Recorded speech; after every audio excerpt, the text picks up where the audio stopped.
Materia evangelismo, la misión integral, clase 3, acercamiento a las personas, audio 5, observando la ciudad. Recordar imprimir la guía que recibirás al final de la clase, completar con bolígrafo mientras escuchas el audio y cotejar con la Biblia, que es lo más importante. Hay tres aspectos importantes acerca de la observación a la ciudad. Primero, considerar ampliamente la ciudad, considerarla en su totalidad. Dos, conocer estratégicamente cómo funciona toda la ciudad. Tercero, resultado de lo anterior, planificar el abordaje integral de la ciudad. Recordemos que el acercamiento incluye la oración y la observación. Ya hemos hablado en las clases anteriores de los 5 propósitos de la oración del evangelista que cambian el clima espiritual. Ahora, la observación. Hay dos aspectos, las personas y la ciudad. El evangelista no solo debe usar lentes para observar personas, sino también usar largavistas y ver lejos a toda la ciudad. Debiera ser un obrero que impacta en realidad toda la ciudad. Deseamos dedicar esta parte especialmente al abordaje evangelístico en pueblos pequeños o grandes ciudades. Lo mismo sea en manos de unos pocos obreros en acción pionera o mediante la comunión de todas las iglesias de la zona. Jesús llegaba a cada ciudad y enviaba a sus discípulos a recorrer aldeas y ciudades en el cumplimiento de la misión. El mismo Señor no solo se enfocaba en el clamor por la ciudad, sino en la ciudad por la que clamaba. Es interesante observar esta dimensión, no solo hecha por Jesús, sino también por los profetas del Antiguo Testamento y sobre todo por Pablo y su equipo. Pregunta, ¿cómo podemos impactar toda una ciudad? Aún siendo pocos los obreros. Y yo agregaría, aún siendo uno solo el obrero. Hay tres elementos, como dijimos. Empecemos. A, considerando ampliamente toda la ciudad. ¿Cómo podemos impactar? Justamente impactando y alborotando toda la ciudad. Lo hizo Pablo con compañía de algunos colaboradores. Lo hizo Jonás solo en capítulo 1, 2. 3:2, el libro de Jonás en su totalidad, el capítulo 3 sobre todo. Después Pablo, como decíamos, en Hechos 16 y 17. Tratando estratégicamente con la ciudad del Señor Jesús, Mateo 11:20, llegando a movilizar toda la ciudad, Marcos 1:33, llegando a todas las personas con todas sus dolencias, Mateo 9:35, teniendo favor con todo el pueblo, como los primeros cristianos en Hechos 2:47, accediendo a los principales de la ciudad, Hechos 25:23, por nombrar algunos aspectos. Continúo la lectura. Para Jesús no era lo mismo Gadara, en donde fue expulsado, Lucas 8:37, que Sicar, donde suplicaron que se quedara, Juan 4:35, 39 y, 30, y al 42. La ciudad de Jerusalén, que mataba profetas y apedreaba a los enviados, Lucas 13:31 al 35, no era igual que Bethsaida, que abrigó al Señor, Juan 11:12. Debemos mirar a las personas como ciudadanos no de un barrio, querido evangelista, sino de una ciudad con sus leyes y costumbres, con roles definidos y participaciones en instituciones de todo orden, tanto públicas como privadas. No estamos aislados. Bueno, excepto en zonas inhóspitas, ¿no es cierto? No estamos aislados, la persona es un ciudadano, está en el medio de la agenda de vida de una ciudad. Es mirar no solo, otra vez, a las personas de la ciudad, sino la personalidad de la ciudad. Brillante concepto. Dios ve cada ciudad con una determinada personalidad. A Jonás le dice, levántate y ve a Nínive, aquella gran ciudad, y pregona contra ella. Le da el aspecto de una persona, personifica, la ciudad está personificada, pregona contra ella. ¿Quién es la ciudad? Las personas. 1:2. Y luego reitera, levántate, ve a Nínive, aquella gran ciudad, y proclama en ella el mensaje que yo te diré. Jonás 3:2. En esa misma dirección, a pesar del éxito del mensaje, la cosmovisión de Jonás tenía la ciudad la cosmovisión que Jonás tenía de la ciudad, perdón, no había cambiado. Lo importante para Jonás era su prestigio como judío, su prestigio como profeta, su comodidad y bendición, la calabacera. Por eso él se compadeció cuando perdió la calabacera, en el capítulo 4, se compadeció de la bendición perdida, perdió la calabacera en lugar de los perdidos. Él se había sentado enojado, esperando que caiga el juicio de Dios sobre el Nínive. En segundo lugar, Tenemos que considerar estratégicamente toda la ciudad. Por favor, atención con esto. Implica una observación profunda y detallada de todo aquello que puede ser relevante para la acción evangelizadora, para identificar con suma claridad aspectos que son importantes para el desarrollo de nuestras acciones y entre esos aspectos la identificación y análisis de qué, de los problemas como de los factores y fuerzas que lo condicionan y actores que son parte de la causa o la solución de los problemas en la vida de una sociedad, de una ciudad.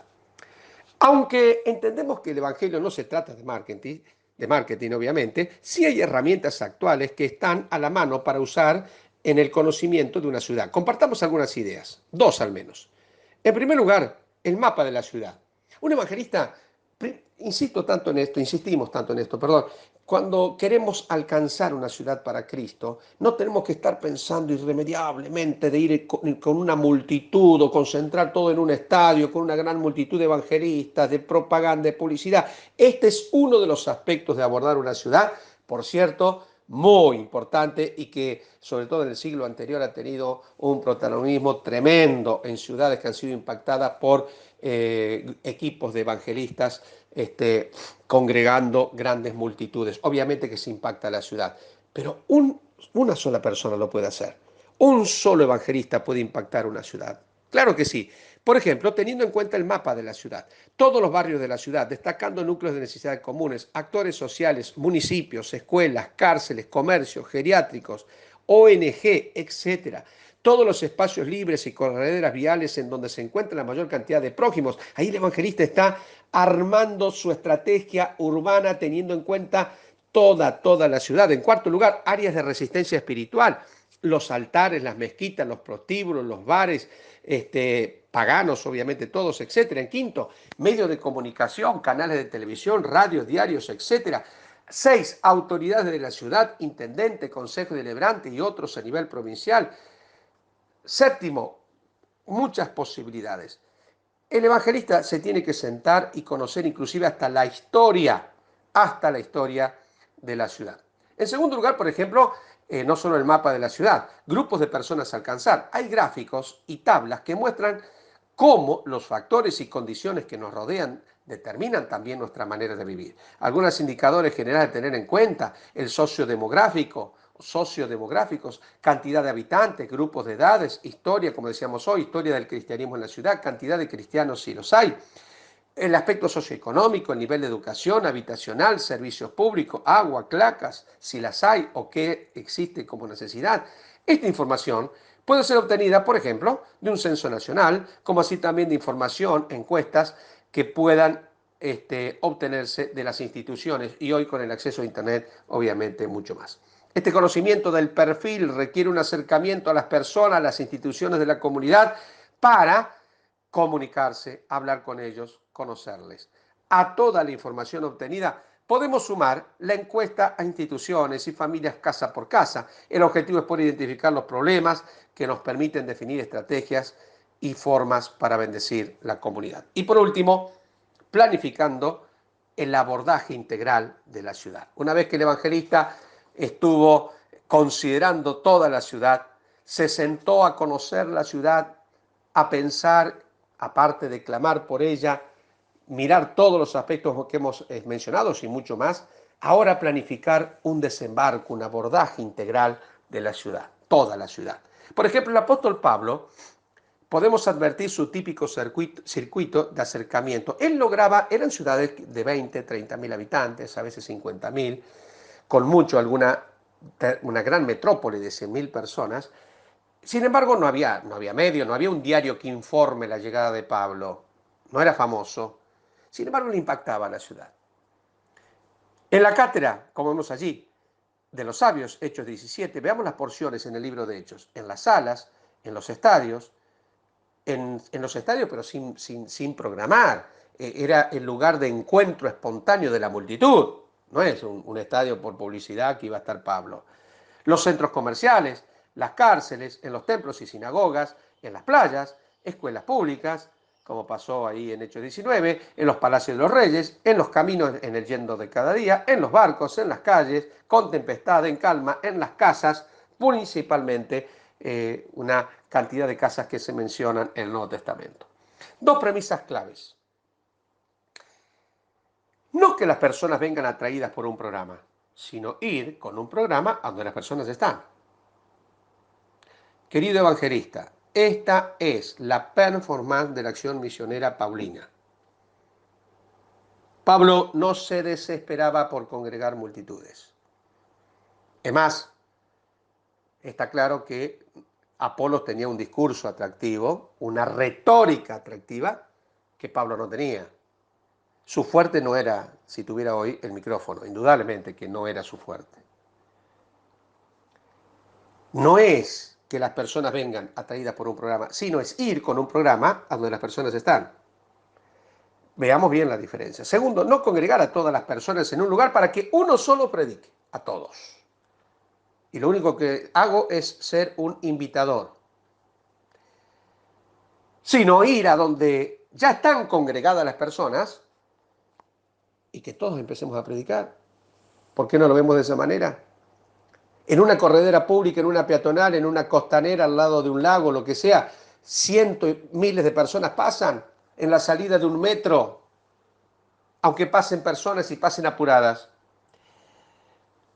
Y si todos predicamos, obviamente podemos impactar a la ciudad. Las dos miradas de Jesús, sigo leyendo y concluyendo, eran las personas y la ciudad.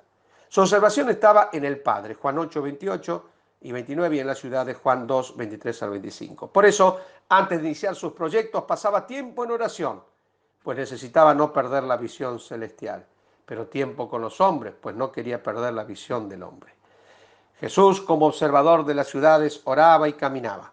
Su visión horizontal, los hombres y las ciudades, era afectada por su visión vertical permanente con el Padre y su voluntad.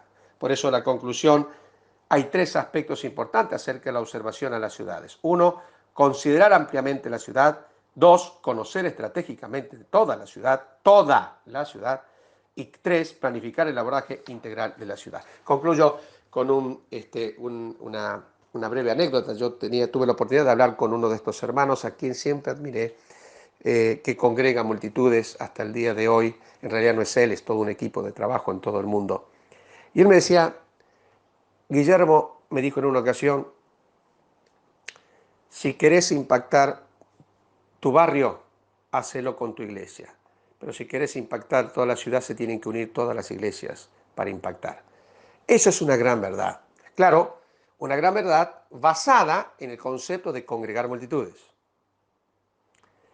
Aún así, tengo mi duda si congregando tanta multitud en relación a toda la ciudad, ¿cuánto es el impacto?